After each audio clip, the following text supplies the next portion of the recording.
This past week, Emerson College has officially started the move to phase out plastic water bottles in an effort to become more sustainable on campus. Plastic water bottles are made from petroleum and will last forever in a landfill. As well, the production of the water bottles emits greenhouse gases into the air, contributing more to global warming. Emerson College is planning to make the transition easier for the students since water bottles are no longer being sold in most of the cafeterias here on campus. Erin Moriarty, a junior marketing communications major and the co-president of Earth Emerson.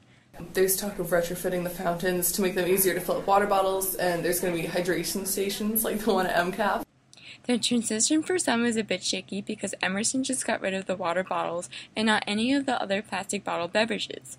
Water is a product that you have free rights to, whereas soda, juice, and other bottled products are not. John Satriali, advisor of Earth Emerson and on the President's Committee on Sustainability. Emerson is a small campus, and we have plenty of free, clean, safe water available to you.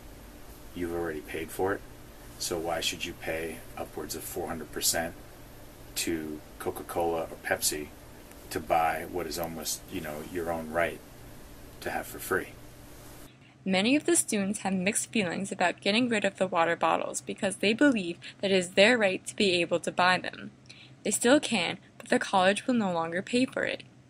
Moriarty has had some complaints sent to her, but believes that with more education, people will move away from the plastic water bottles. Really mixed results. We've gotten some complaints and I've heard concerns, but as a whole, I think the community is on board. Not only are plastic water bottles bad for the environment, but they can be harmful to the consumer as well. If the water bottles are exposed to a lot of heat, the plastic can melt and leak into the water, known as leaching. This is especially true with the big gallon jugs. Tap water is also regulated better than bottled water that companies produce. The government tests tap water regularly, whereas bottled water from companies is not. People are persuaded to buy a water bottle because of advertisements telling them that their water is better, came from a pretty spring, or have been purified, but tap water is just as good and leaves a smaller carbon footprint. Satriali believes that the transition will go smoothly, and that if we were able to live without water bottles before, that we can learn to do it again. We're an institution of higher education. We need to educate our future leaders on the downsides of some of these industries.